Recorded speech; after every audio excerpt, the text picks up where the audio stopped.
In today's video, I am going to discuss all of the controls in a vehicle that a new driver has to know about, and I'm going to explain all of the indications on a vehicle's dash panel. So the first thing you have to know is our foot pedals. Over here on the right, this long vertical one, that is our accelerator. So you push down on that and the faster your car is going to go.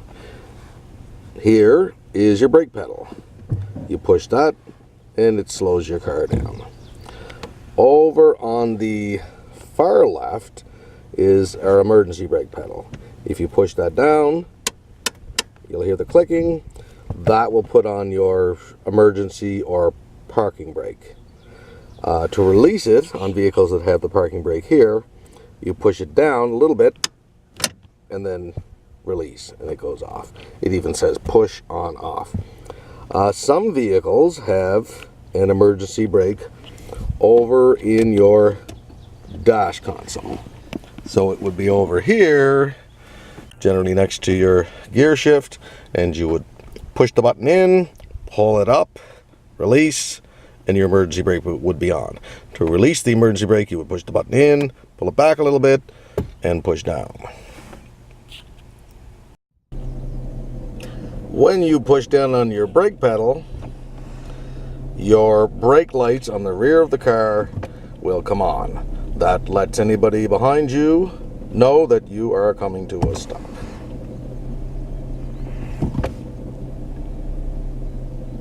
On the right side of our steering wheel is the ignition. This is where you put your key in. It's all sorts of different types of keys with the cars today. Hopefully you can see this writing on here. This is lock. This is where the car is off. This is where this should be pointing here now. And accessories, this is where you would put it if you want to not start the car, but to turn on your radio and things like this. On and then start.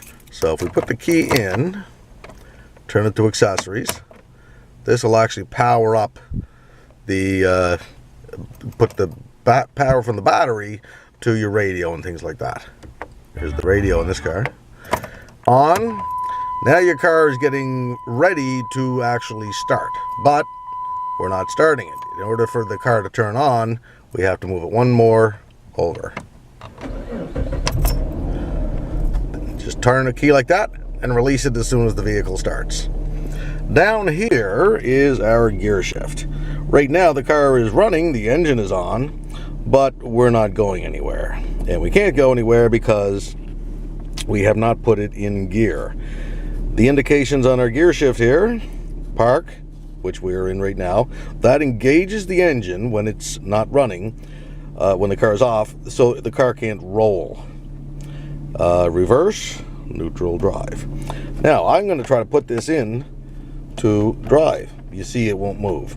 The reason for that is because, I'm going to open the door so you can see a little bit better lighting, because my foot is not on the brake. You have to put your foot in the brake, push that down, and then we can put this into reverse or neutral. Neutral means the engine is not connected, the vehicle will roll there. If we put it in drive, we'll start to drive away, like so. Move the gear shift up to R. I have my foot in the brake again, obviously, or it would not move. And we're now in reverse. And we will back up when I take my foot off the brake, which I'm doing now. Taking my foot off the brake. Hopefully you can see we are backing up. Put it back into park. Now, in park, I can take my foot off the brake and we're not going anywhere. On the left side of our steering wheel, this arm here is for our signal light. So if we push this down, it's going to turn on our left signal light. We see here the flashing light on the left indicating that we're going to make a left turn. Over here is our right one but it's not on. If we were going to make a right turn, we would push this lever up. And now we see that the light in the right direction, this arrow here, is pointing off to the right. On the outside of the vehicle, your front and rear signal light will turn on at this point. So somebody ahead or behind you, most important behind you, knows that you're about to make a turn. To turn that signal light off, we're going to put this lever to the middle. So basically, down, making a left turn, up, you're making a right turn, to the middle, it's off. Most times when you make a turn, you're actually not going to have to worry about turning off your signal lights, because there is a device built into the steering wheel that senses when you turn the steering wheel back after making a turn. I'm going to show you what I mean here. We're driving along the road. We put our signal light on to make a left turn. Now, as I turn the steering wheel, the signal light continues to flash. I'm turning the wheel counterclockwise.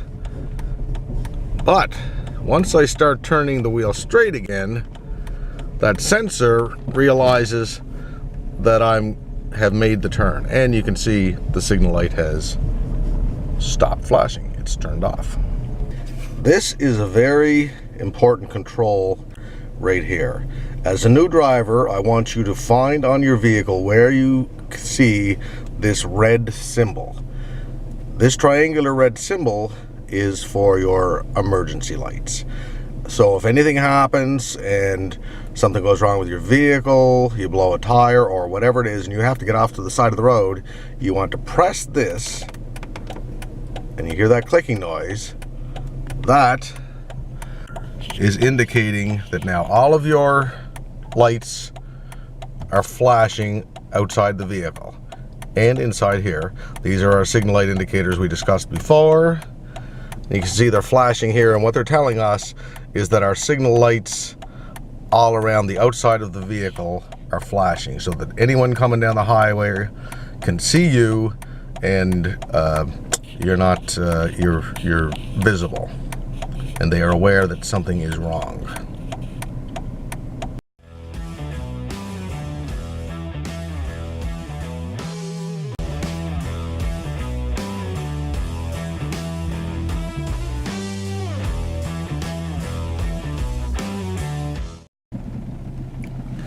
You're generally going to find your windshield wipers on an arm like this, hanging off of the steering column. This is the steering wheel here. So you're going to look for a symbol, something like this. This is the windshield, and hopefully you can see that little line going up there that represents your windshield wiper. The little dots above it mean intermittent. You can set them to different settings.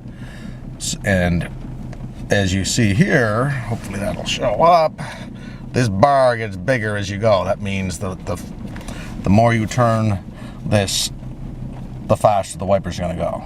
So, for instance, if I turn, we get a rainy day here, if I turn this one setting forward, the windshield wipers come on, but they're not very fast.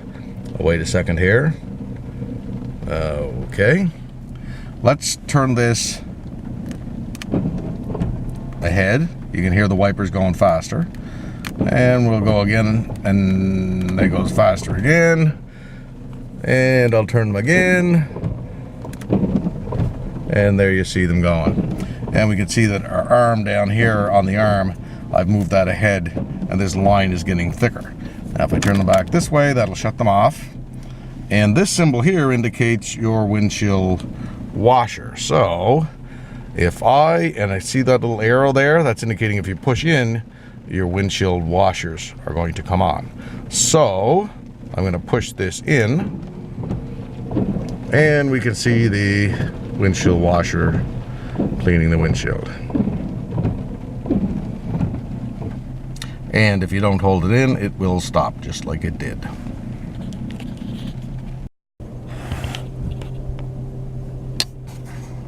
Here is your fuel gauge.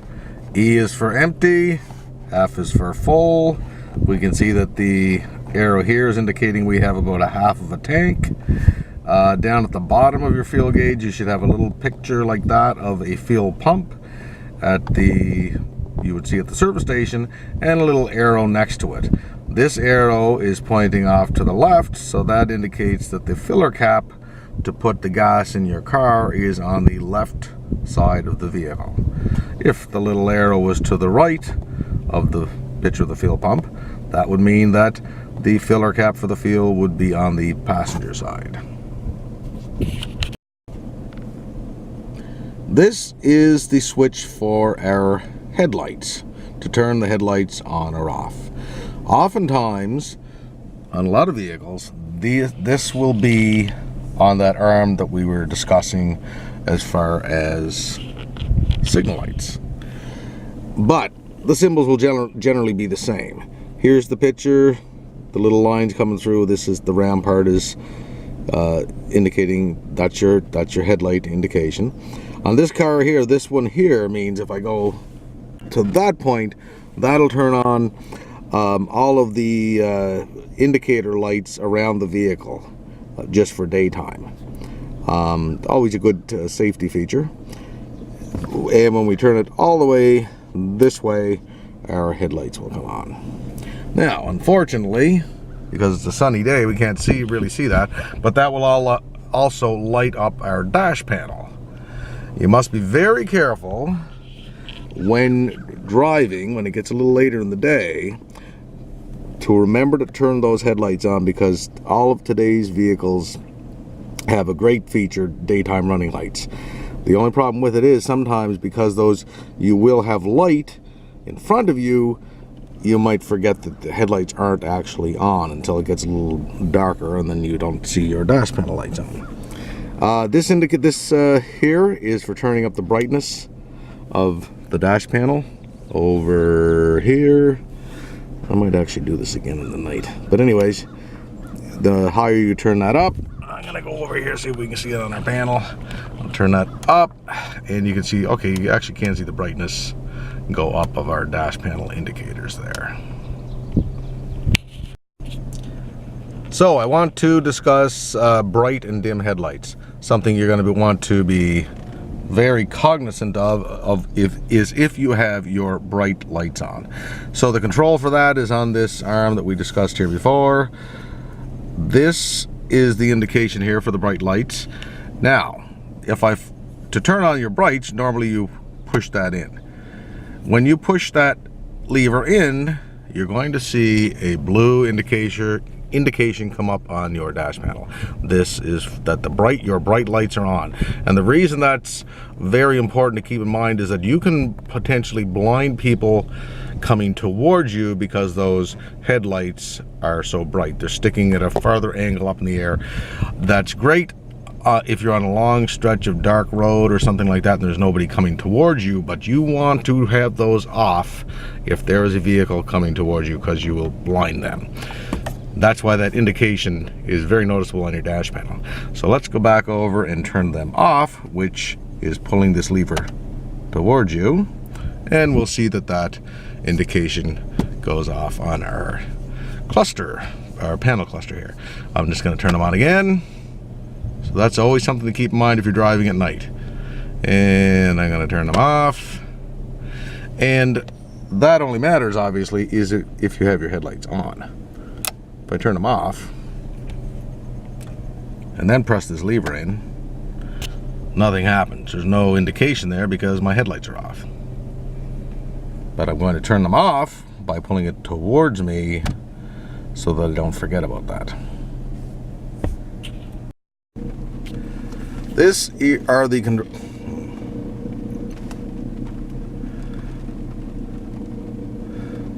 This is the control for your vehicle fan right here. That little symbol indicates your fan. We see that the line gets thicker as we go across, so the more we turn this clockwise, the faster the fan goes. This controls the temperature of the air that the fan is going to blow out. Blue symbolizes cold, and red hot. So this is set for cold right now. Today is a cold, rainy day, so I'm going to turn this over to hot so that now when I turn this fan on, it's going to blow hot air. Next to this is an indication of where the air is going to blow out. This symbol here is for the windshield, that little almost triangular thing, and the lines going up indicate air. So if I put it over here, it's going to blow onto the windshield. Here, it's going to blow on the windshield and at your feet. There's your feet. So if I put it here, it's just going to blow on the feet, etc. Now, depending on what your setting is, if it's wintertime, you're going to have your air conditioning off. This is your air conditioning. The little symbol there is a snowflake. If we turn that on, if I hit it, we don't see any light come on. That's because the fan is not actually on. If I turn the fan on, hit that, now our air conditioning is running. Hit it again, the air conditioning is off. Now, I'm going to set this to the windshield. This is where you want any air to blow on a rainy old day like today. That's going to clear it off your windshield. So that's mostly where you're going to want the air blowing, because you're going to want your windshield clear. We got the fan set here. I don't know if this is going to show up too well, but the windshield was kind of fogging up. And if I set it there now, turn on my windshield wipers, as we just discussed, that windshield is nice and clear. It was fogging up before. I don't know if you could actually tell that. This button here is for our rear defrost. In other words, in the wintertime, this here square symbolizes your back window, and the little squiggly lines going up indicate heat. So if you turn this on, this will get the ice off of your rear window. This button here is to turn on fog lights if you have them on your vehicle. Again, the little symbol off on the right hand side is the headlight, and then there's the three little horizontal lines indicating the light, and you can see what's another line going down there, which is supposed to indicate fog. Anyway, push them on or off.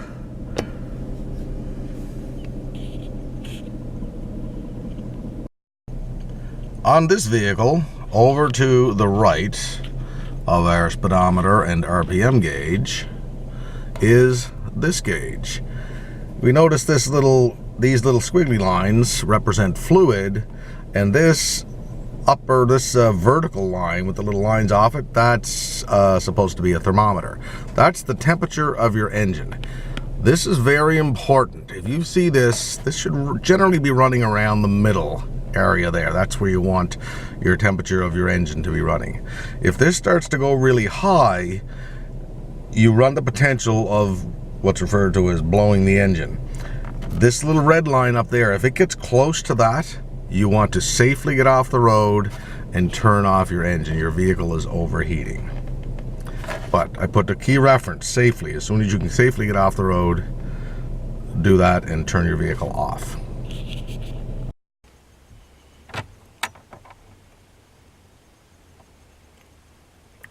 When you first start your car, don't immediately put it in drive and then drive away.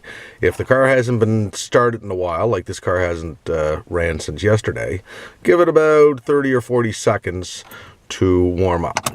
Show you what I mean. So here's our RPM gauge over here, revolutions per minute. We'll see that gauge is up there. It's high. It's about 1,500 RPMs. That's because the car is cold. So the vehicles are designed to run a little high like that, give the engine a little chance to warm up, and we can see as the car warms up, that gauge is going down. That should go down in less than 1,000. Once that's down in around anywhere from 600 to 800 RPMs, depending on the vehicle is ready to drive away. So I'll just give that another couple of seconds. Once it hits down around 1,000, I'll put it in drive and drive away.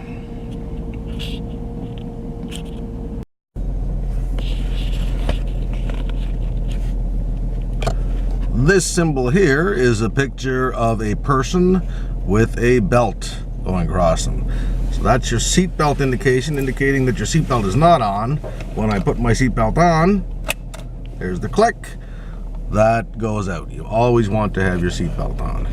So now this vehicle is warmed up. We can see that the RPM gauge is down around 800. So now I'm going to put it in reverse, actually in this case. And here's our display, which shows what gear it's in. Park, reverse, neutral, drive.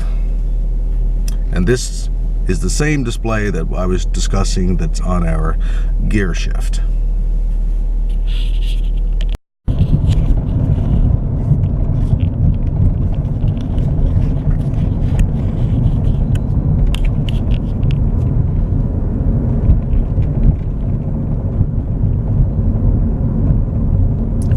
Here's our speedometer. I'm driving down the road and I'm going to start slowing down. We'll notice our speedometer go lower, and also you'll notice our RPM gauge over there on the right that we discussed, revolutions per minute, is going down. I come to a stop and our RPMs of the engine are way down, and obviously our speedometer is reading 0. This is a Canadian car, so it's kilometers per hour here, and the MPH below it is miles per hour.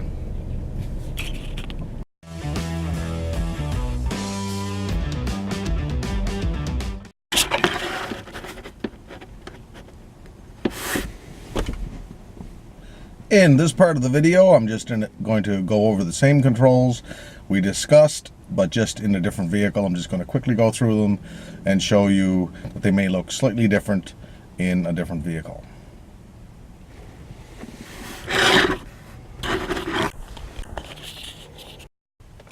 And try not to judge me on the dirt of this vehicle. This is just a work van I have. So I'm going to put my foot in the brake as we discussed. I'm going to turn the key. Vehicle starts up. I'm just going to quickly show a little indicator. If you see that indicator right above my finger, that's a low pressure in your tires indication. It's got an exclamation mark, and that's a supposedly front view of your tire. I have to check the pressure on the tires in this vehicle. We don't have our seat belt on, with the indicator we discussed before. We see our RPM gauge over here, idling down to around 800 very quickly because this vehicle was started just recently. We discussed our fuel gauge. There's the little picture of the pump and the arrow pointing to the left. So the filler cap is on the driver's side of this vehicle. On this vehicle, we discussed our gear shift, which was in the center console on the car. Here it is up here on the steering column. Put my foot in the brake, moving into reverse, into neutral. Just going to show you something with neutral just quickly. We discussed that neutral means you can put a vehicle in neutral even if the engine is running, but the engine is not, I'm going to say for lack of a better word, connected to the wheels. So I parked purposely in a little bit of a grade here, and I'm on this grade, and I parked in front of a window so we can see the reflection of the van. I have it in neutral, and I'm going to take my foot off of the brake. We see, hopefully you'll see this, we're rolling backwards. That's because the engine is not connected, so to speak, to the wheels as it is when we're in park. Now we're going to put it in drive. We're going to move ahead again. There's the van in the window up there. I'm hoping this is coming out in the video. And we're going to put it back in park. Now, if I take my foot off the brake, the vehicle does not roll because it's in park. Signal lights, again, over here on the left of the steering column. Push it down. Left steering indicator comes on. Hopefully in the window you will see that it's on there. Making a left turn. I'm going to push it up. There you see we have a right turn. I am going to turn on our headlights, which, first I'm going to turn off that signal light. Headlight control for this vehicle is down here, very similar to the car. I turn them on. We look at our reflection there. There's our headlights on. I turn them off, and they're off. I'm going to turn them on again, and I'm going to put our bright lights on, as we discussed with the car. Push this ahead. The blue indicator comes on, indicating that the high beams are on. Technically, that's the term, high beams. Oops. And if we look at our reflection here, the lights are very bright. I'm going to pull this back. I'm going to put the camera up here. There we are with our high beams on. I push the lever back towards me. Now the high beams are off. High beams on, high beams off. And you can probably get an idea there of why I was talking about you could potentially blind an oncoming car. So what else we got? Temperature gauge, we talked about that. On this vehicle, the emergency brake, before you put an emergency brake on, put your foot on the brake, and this is what I was talking about. The emergency brake is down here to the right side of the driver's seat. If I pull this up, the emergency brake is on. I'm going to show you that it's engaged by putting the vehicle in neutral, and you will see we don't roll. And we also have our indication on. This is an indication I didn't discuss in the other video, now that I think of it. Brake and that exclamation mark and P. So the parking brake is on. I am going to put the parking brake off, and as I said, we're on a bit of a grade, so you should see the vehicle roll back. I'm going to put my foot on just the regular brake. Then I'm going to, actually I want to show you this, to release it. So there's, put your foot on the regular brake first, whenever you release your parking brake. There's our parking brake, or emergency brake. Push the button in, pull it up a little bit, push it down. We look at our dash panel. We see that the indication of the parking brake that was over here is not on anymore. And because the vehicle is in neutral, we're going to see this vehicle roll back when I take my foot off the brake, like so. My foot back on the brake. Didn't really discuss the different gears. That's something you might want to get into later on. That's third gear. That's these gears are good if you're hauling something heavy, or if you're going slow, or if you're going down a hill in the wintertime and you don't want to hit your brakes, you can put it into a lower gear. If anybody wants any elaboration on that, mention it down below in the comments. I'm going to put it back in park. I think we covered everything. There is our hazard lights. I do want to show that again, actually. We pushed that on, and our indicators on the instrument cluster come on, and hopefully you will see in the window, I'm going to turn my wipers on, that those hazard lights are on. Right there. I am going to turn them off. One thing I didn't discuss, I'm not going to go into detail on it. It's something is cruise control. The controls for cruise control in this vehicle are on the steering wheel. On the car, they were down on a arm sticking off of the steering column. Excuse me. The only thing I want you to remember about cruise control is when you do start using it, if you do start using it, I don't recommend you use it as a new driver, but when you do, there's going to be an off button to turn it off. Don't worry about that. If you're out on the highway and suddenly somebody's brake lights come on ahead of you very quickly and you have to come to a stop, don't go looking for the button to turn off your cruise control. Just hit your brakes. Every vehicle is equipped so that when you hit your brake, this one here, the cruise control will come off. Anyway, that's it for this video. Thanks for watching. I hope it was helpful.